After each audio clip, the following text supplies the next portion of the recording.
Om Swastiastu. Swastiastu. Swastiastu Pak. Oke. Saya ini lagi berkunjung di kediamannya langsung Pak Kepala Dinas Koperasi dan UKM, Pak Nyoman Swastika. Ya, itu luar biasa. Beliau ini adalah tokoh Bali yang sukses di Sulawesi Tenggara, khususnya di Kabupaten Kolaka.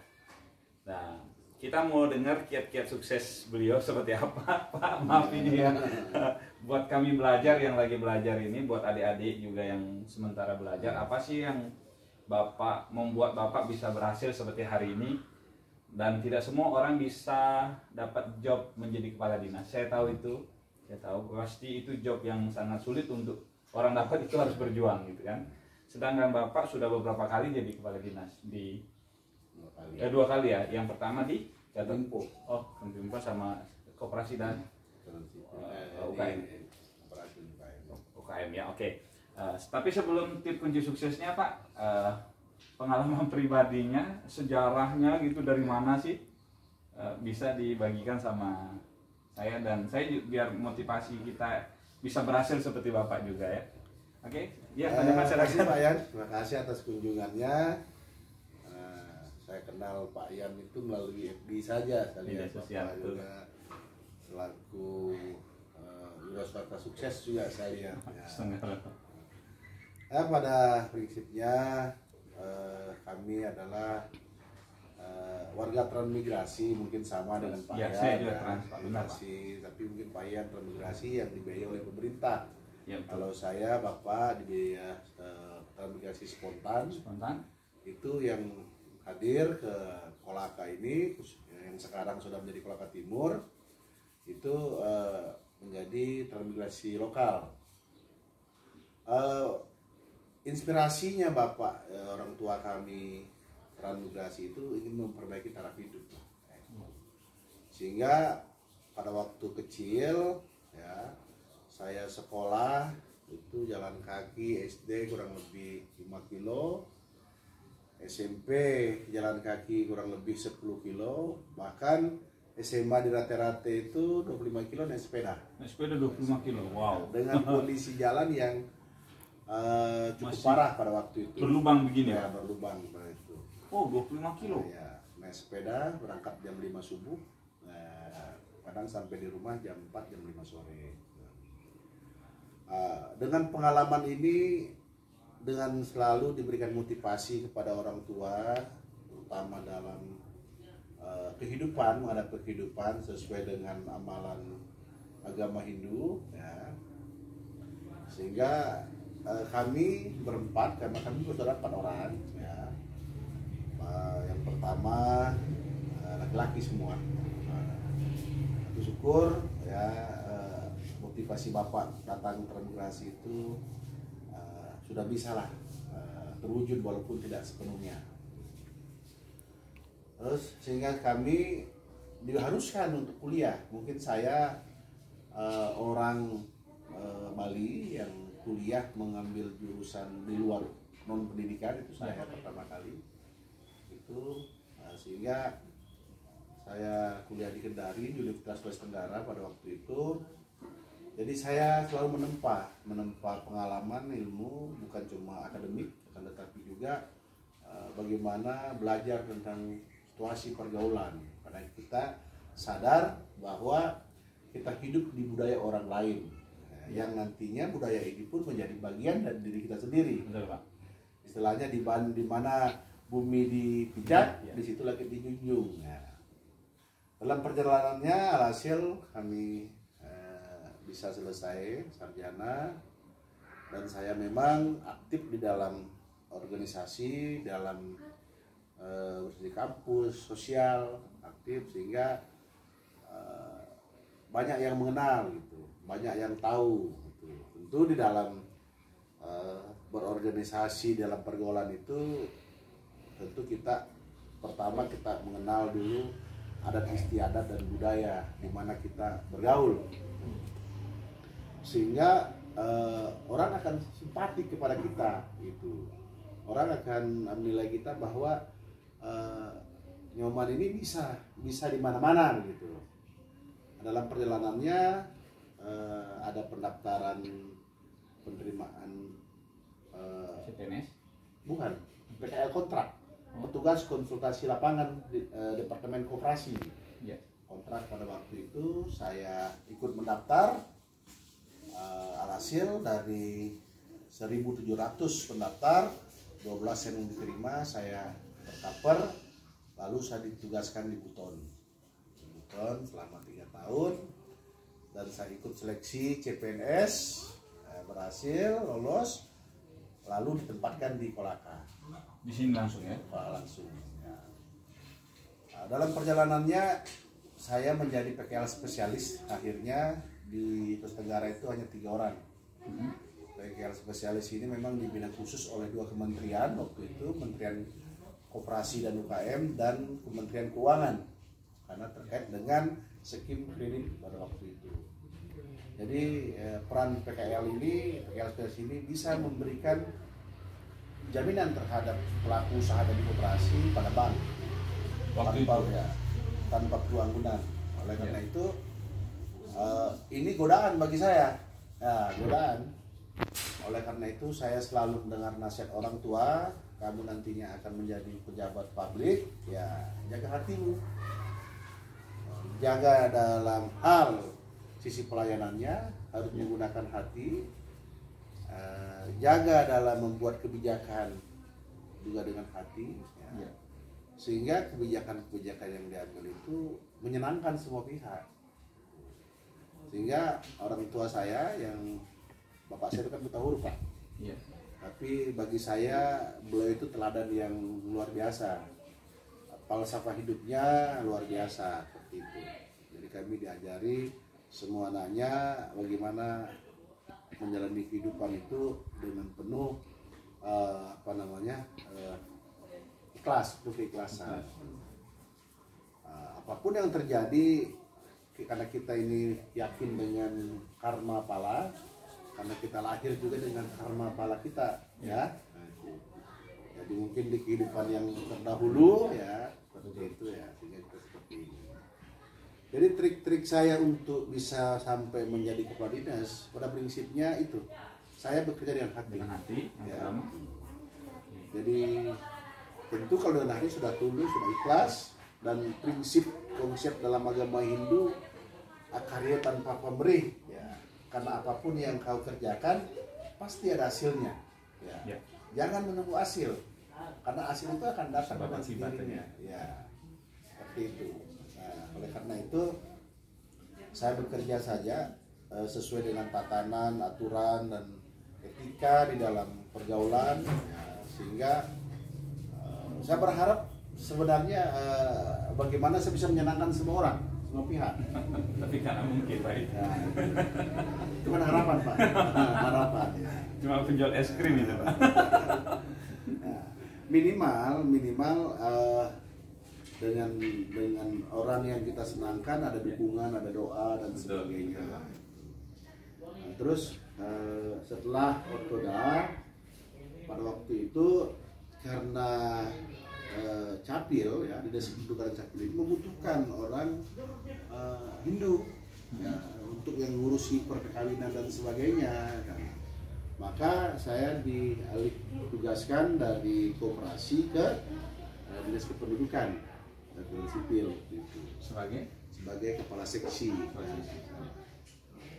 Dalam perjalanannya proses ini kita sudah berjalan dari manual ke Simduk, ya, dari Simduk ke Siak itu saya juga memberikan sedikit kontribusi kepada pemerintah bagaimana menyederhanakan dalam pengurusan KTP itu, sehingga itu juga jadikan format, ya, format pelanggan KTP sehingga tidak kayak dulu lagi, ya, susah lagi, ribet lagi, ya. Dalam perjalanannya tiba-tiba saya menerima SK menjadi sekcam, sekretaris camat di Kecamatan Ladongi, di mana waktu itu di Kecamatan Ladongi itu bergejolak antara PT Aspran dan PT Ladongi yang digugat oleh masyarakat. Itu perkebunan atau Perkebunan Pak, perkebunan PT Ladomi dan PT Aslam. anu sawit? Coklat. Di situ sudah berbagai pihak yang turun tangan untuk menyelesaikan, tapi korban sudah banyak yang dipenjara, banyak yang meninggal, ya, tidak terselesaikan. Akhirnya saya bantu Pak Agus Suparnain, Pak Camat, beliau juga orangnya sangat familiar, ya Pak Suparnain. Kami kerjasama berdua, ya seperti masalah itu tidak bisa selesaikan.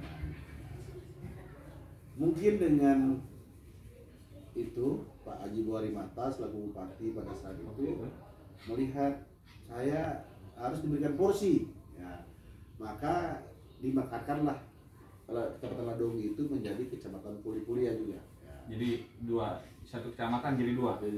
Maka beliau Pak Haji Buari Mata selaku bupati waktu itu menunjuk saya menjadi camat pertama di sana. Ya dengan tantangan, ya dengan banyak hal, karena saya bekerja dengan hati, ya, menggunakan manajemen saya suka, kalian senang, saya senang, ya, itu manajemen saya yang saya gunakan sama baik staf maupun kepada masyarakat, kepada desa, sehingga waktu itu saya sampai 7 tahun menjadi camat di sana. Oh, lama ya? Nah, akhirnya saya minta karena sudah jenuh juga Pak, kalau lama ya, dipindahkan sini menjadi sekretaris dinas di Kelurahan Sipil Pendidikan. Oh, balik lagi ke ya. Dengan ya, kondisi kantor waktu itu terbakar, jadi tidak punya kantor kita. ya. Jadi ya, alhasil juga saya bisa meyakinkan Kepala Bapeda waktu itu sampai kita diberikan dana 6 miliar untuk membangun kantor 3 tingkat. Yang sekarang di tempat. Ya. Nah, terus pada itu tes lah asesmen untuk eselon 2. Ya. Eselon 2. Saya tes 3 kali Pak, dan 3 kali lulus. Hanya belum ada penunjukan dari Pak Bupati dan Pak SPI. Ya, tapi saya yakin memang karena masih banyak senior, ya masih banyak senior. Tapi kemampuan sudah ada sebenarnya. Ya, kemampuan sudah ada, hanya keberuntungan yang belum waktu itu. Okay. Tapi Puja Stuti di tahun 2018, 18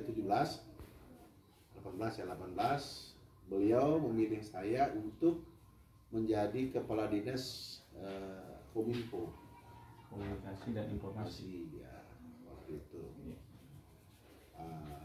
Dalam perjalanannya kurang lebih 2 tahun, ya, saya sudah bangun comment center yang belum dimiliki oleh kabupaten lain. Bahkan provinsi juga belum memiliki comment center itu. Kita sudah miliki, terus jaringan internetnya kita sudah semua sudah lengkap, ya. Bahkan grand desainnya terkait dengan TIK itu sudah kita buat di kolam.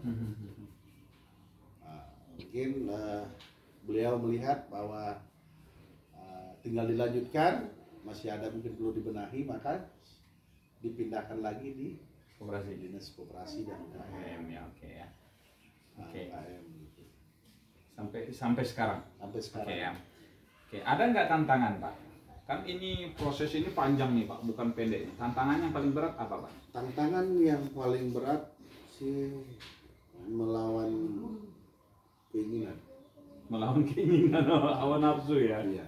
Wah iya, memang sekarang sih saya juga berpikir gitu Pak. Jadi musuh terberat kita sebenarnya bukan orang lain ya, tapi kita sendiri. Ya. Jadi itu sebenarnya tunjukkan saja kerja, ya. Pasti pimpinan melihat. Betul. Tunjukkan saja kemampuan dan kinerja yang bagus, pasti seluruh relasi melihat. Betul. Itu di birokrasi, di bisnis juga saya pikir begitu. Ya. Sama Pak. Oke. Ada motivasi Pak buat kami ini Pak yang anak-anak muda yang mau berjuang, biar mungkin tidak bisa sukses di bidang eksekutif seperti Bapak di ASN, di pegawai negeri, mungkin kami bisa berhasil di bisnis apa gitu. Karena Bapak menangani banyak orang-orang pebisnis juga sekarang ini. Sekarang begini, intinya begini ya. Kembali kepada ajaran agama Hindu ya, tentang kenapa kita lahir ke muka bumi ini. Karena kita lahir itu karena karma kita, karma kita. Oleh karena itu tentu kita diharapkan bagaimana memperbaiki karma-karma masa lalu untuk karma-karma berikutnya. Ya. Menurut saya tidak semua orang itu sama porsinya, Ya, ya, betul, tidak sama jobnya. Ibarat air dalam gelas. Ya. Walaupun itu satu drum air, kalau gelas kita hanya ukuran gelas satu kita bawa, kita cuma dapat satu. Gitu. Nggak bisa, karena kalau lebih tumpah dia. Ya. Nah, makanya tentu yang terpenting sekarang kalau kita mau sukses menurut saya, Ya. Lawan dirimu sendiri, ya, yang pertama. Yang kedua, pandai melihat kesempatan, ya. Tekuni apa yang menjadi tujuan hidupmu. Jangan gagal sekali sudah lompat dan seperti itu. Ya. Karena banyaklah tokoh-tokoh besar yang selalu gagal, ya. Karena kegagalan itu awal dari keberhasilan menurut saya. Ya. Jangan gagal yang satu pindah ke itu lagi, gagal lagi tidak akan pernah capai. Betul. Dan yang terpenting harus berani memulai. Kapan kita tidak pernah melangkah, tidak akan pernah kita sampai. Ya. Maka melangkahlah terus, ya. Kehidupanmu akan menentukan sampai di mana langkahmu. Siap. Memulai. Harus memulai. Ya. Kalau enggak mulai, kapan dapatnya Pak ya? Ya. Tidak akan sampai. Oke, itu aja Pak Nyoman. Terima kasih. Intinya buat teman-teman yang lagi berjuang seperti saya, yang pertama lawan diri kita, karena musuh utama kita hari ini adalah diri kita, bukan orang lain. Kompetitor terberat kita hari ini melawan rasa malas mungkin, ya, cepat putus asa. Selain itu rasa malu. Ya betul Pak, saya Pak tipe orang pemalu Pak, pemalu. Tapi saya berusaha untuk lawan diri saya sendiri ya. Terima kasih Pak Nyoman wawancaranya, semoga Bapak semakin sukses karirnya di ini dan ya sehat terus Pak, sehat terus, karena Bapak pasti sibuk selain dengan aktivitas pekerjaan rutin, pasti juga sibuk di rumah ya. Semoga kebetulan juga saya diberikan kepercayaan oleh Pak Bupati, oleh umat sebagai ketua LPDG.